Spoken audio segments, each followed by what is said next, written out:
Hi అండి. కరివేపాకు పైన రైస్ పోస్తే ఏమవుతుందో తెలుసా? వామ్మో! మీరే చూసేయండి. అద్భుతమైన టిప్స్ మిస్ కాకుండా వీడియో చివరి వరకు చూడండి.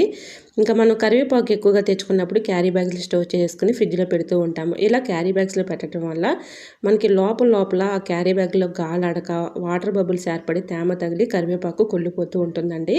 ఇలా ఎక్కువగా మనకి కరివేపాకు స్టోర్ చేసుకోవాలి అనుకున్నప్పుడు ఈ చిన్న ట్రిక్‌ని ట్రై చేయండి. చాలా చక్కగా వర్క్ అవుతుంది. ఏదైనా ఒక బాక్స్ తీసుకొని దాని అడుగున టిష్యూ పేపర్ గాని, న్యూస్ పేపర్ గాని వేసుకొని ఈ విధంగా కరివేపాకు అంతా కూడా పెట్టేసుకోవాలండి.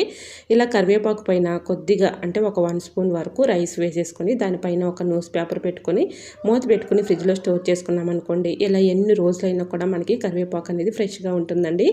ఇలా మూత పెట్టేసుకొని ఫ్రిడ్జ్‌లో స్టోర్ చేసుకుంటే మనకి ఎప్పుడు కావాలంటే అప్పుడు కర్రీస్‌లోకి యూజ్ చేసుకోవచ్చండి. మనకి ఎప్పుడు చూద్దామన్నా కూడా కరివేపాకు ఫ్రెష్‌గా ఉంటుంది. కుళ్ళిపోవటం కానీ అవి పాడవటం కానీ జరగదండి. ఇలా ట్రై చేసి చూడండి. కరివేపాకు ఎప్పటికి కూడా ఫ్రెష్‌గా ఉంటుందండి. సో ఎక్కువ రోజులు స్టోర్ ఉండాలంటే ఈ చిన్న ట్రిక్‌ని ట్రై చేయండి. చాలా చక్కగా వర్క్ అవుతుంది. ఫుల్ వీడియో మన యూట్యూబ్ ఛానల్‌లో కింద ఉన్న డిస్క్రిప్షన్‌లో లింక్ ఇస్తాను ఫ్రెండ్స్. తప్పకుండా చూడండి. వీడియో నచ్చితే లైక్ చేయండి.